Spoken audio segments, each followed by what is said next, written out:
So I'll jump right in. Well, Rahul, one of the things that struck me reading through that was how similar the tone of observing the different forms of Pakistan. When you go to Rawalpindi, when you go to Karachi, how similar the tone between the two books was.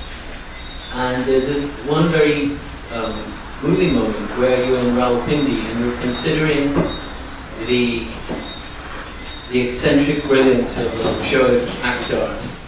And for some reason you look out at the fields and they evoke Berbice for you, which is very striking, and in particular, Port Mourant. Now, I believe Clemency Charan has actually spoken about this at one of the talks here, that there's this anomaly that Port Mourant produced seven test players. Now, can you just talk us through the sort of the underlying correspondence there? That was odd, and I think now when you mentioned it, I think what it meant was that Guyana was sort of on my mind. It was my first, the West Indies was the first cricket tour I ever did as an international tour. I was very young, I was 23 then, and I went out to cover a 5-test series into the Caribbean. And I think of all the territories I visited, Guyana was the one which really stayed with me. And I was very struck by the idea of 7 test cricketers coming out of the little village. And the idea of there being cricket pitches in the middle of these Canefields and in the wastelands. And how from that sort of scarcity of some kind, I mean abundance of land and many other things, scarcity of material resources, cricket of that caliber could be produced.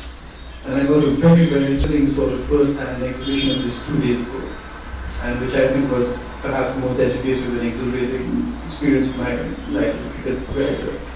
Is I've been doing something with Chanderpaul, spent some time with him, interviewing him with Unity Village, and on day 2, we went out to the beach. Now this is where his father, Kemraj, who's like a great father of cricket generally, because I mean the amount of the kind of intensity he has for the game is remarkable. And that's why he would take Shiv as a young boy and pet these hard, not himself, and he kept all the village guys 3 times the size of little Shiv with this hard rubber ball playing on hard sand of about 15-16 yards. And the ball would fly, and you know they would wait for the water to recede, and that's when they would throw. And as Kemraj says, who can't bowl that? And that's it was tough. And then we had Brandon, who's playing Chanderpaul's son, who's playing for the West Indies under 19. He took first guard, and we were sort of throwing the balls, and balls flying. I've never seen the balls fly like that anywhere. And he's struggling a little bit, you know, he's doing well, but he's taking a few on his body or out of position, and Shiv comes on.